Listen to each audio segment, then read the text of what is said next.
សៀងណាំបើកវិទ្យាស្ថានបណ្ដុះបណ្ដាលភាសាកូរ៉េនៅខេត្តសៀមរាបតំណាងរាស្ត្រមណ្ឌលខេត្តសៀមរាបនៃគណៈបកប្រជាជនកម្ពុជាលោកសៀងណាំបន្ទាប់ពីបានបើកសាកលវិទ្យាល័យអង្គរដំណើរការដោយជោគជ័យក្នុងការផ្ដល់ចំណេះដឹងនិងជំនាញដល់និស្សិតកម្ពុជាហើយនោះនៅពេលនេះបានបើកដំណើរវិទ្យាស្ថានថ្មីមួយទៀតឈ្មោះថាវិទ្យាស្ថានភាសាកូរ៉េស្ដេចសេចុងសៀមរាបដើម្បីបណ្ដុះបណ្ដាលភាសាកូរ៉េដែលមានកម្មវិធីសិក្សាភាសានិងវប្បធម៌កូរ៉េស្របទៅតាមស្តង់ដារនៃប្រទេសកូរ៉េវិធីសម្ពោធវិទ្យាស្ថានភាសាកូរ៉េស្ដេចសេចុងសៀមរាបបានធ្វើឡើងកាលពីថ្ងៃទី30ខែកញ្ញាឆ្នាំ2014ក្រោមអធិបតីភាពលោកសៀងណាំនិងមានការអញ្ជើញចូលរួមពីសំណាក់លោកស្រីជាសាកលវិទ្យាធិការរងសាស្ត្រាចារ្យនិស្សិតសាកលវិទ្យាល័យអង្គរនិងសាកលវិទ្យាល័យដេហ្វូនៃសាធារណរដ្ឋកូរ៉េជាច្រើនអ្នក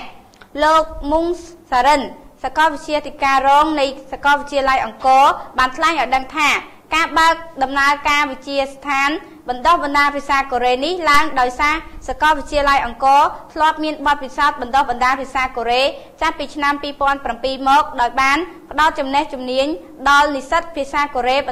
បញ្ចប់ការសិក្សារយៈពេល7ឆ្នាំដោយជោគជ័យក្នុងនោះមាននិស្សិតចំនួន95នាក់បានបញ្ចប់ការសិក្សាហើយនិស្សិតទាំងនោះមានចំណេះដឹងផ្នែកភាសាកូរ៉េហើយបានយកទៅប្រើប្រាស់ក្នុងការងារនិងប្រកបអាជីវកម្មដូចជាធ្វើជាអ្នកបកប្រែភាសាធ្វើការជាមួយក្រុមហ៊ុននិងអង្គការស្ថាប័នរបស់កូរ៉េផងដែរនិងនិស្សិតមួយចំនួនទៀតក៏បានចេញទៅបន្តការសិក្សាភាសាកូរ៉េនិងជំនាញផ្សេងៗទៀតនៅសាកលវិទ្យាល័យមួយចំនួននៅសាធារណរដ្ឋកូរ៉េផងដែរលោកបណ្ឌិតសៀងណាំបានសម្ដែងនៅការរីករាយចំពោះវត្តមានវិទ្យាស្ថានភាសាកូរ៉េស្ដេចសេចុងសៀមរាបឲ្យដំណើរការក្នុងឆ្នាំសិក្សា2014-2015នេះលោកបានមានប្រសាសន៍លើកឡើងទៀតថាការបង្កើតវិទ្យាស្ថានភាសាកូរ៉េស្ដេចសេចុងសៀមរាបនេះពិតជាមានសារៈសំខាន់ឆ្លើយតបទៅនឹងសេចក្តីត្រូវការរបស់សិស្សនិស្សិតកម្ពុជាដែលចង់សិក្សាភាសាកូរ៉េយកទៅប្រើប្រាស់ក្នុងការងារនិងប្រកបអាជីវកម្មចិញ្ចឹមជីវិតនិងគ្រួសារលោកបណ្ឌិតសៀមណាំក៏បានមានអំពាវនាវឲ្យសិស្សនិស្សិតទាំងអស់ឲ្យចូលរៀនភាសាកូរ៉េឲ្យបានច្រើនពីព្រោះសប្តាហ៍ថ្ងៃនេះបន្ទាប់ពីប្រទេសជាតិមានសុខសន្តិភាពនិងវិនិយោគទុនកូរ៉េនិងភ្ញៀវទេសចរកូរ៉េបានមករកស៊ីនិងមកទស្សនានៅកម្ពុជាកើនឡើងជាលំដាប់ពីមួយឆ្នាំទៅមួយឆ្នាំសូមបញ្ជាក់ផងដែរថាវិទ្យាស្ថានភាសាកូរ៉េស្ដេចសេចុងសៀមរាបជាវិទ្យាស្ថានភាសាកូរ៉េទី2នៅកម្ពុជាបន្ទាប់ពីវិទ្យាស្ថានទី1នៅទីក្រុងភ្នំពេញ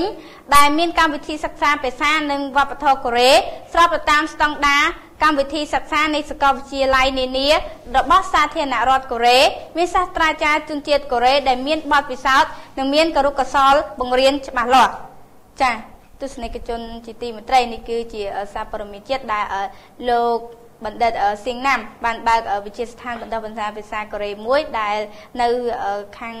ខេត្តសៀមរាបចាដែលមានឈ្មោះថាវិទ្យាស្ថានភាសាកូរ៉េស្ដេចសេចុងសៀមរាបផងដែរចាបាទទស្សនិកជនជាទីមេត្រីលើគណៈពេលនេះយើងខ្ញុំទាំងពីរនាក់សូមសម្រាប់បន្តិចសិនបាទយើងត្រឡប់មកវិញនៅក្នុងនេតិព័ត៌មានអន្តរជាតិ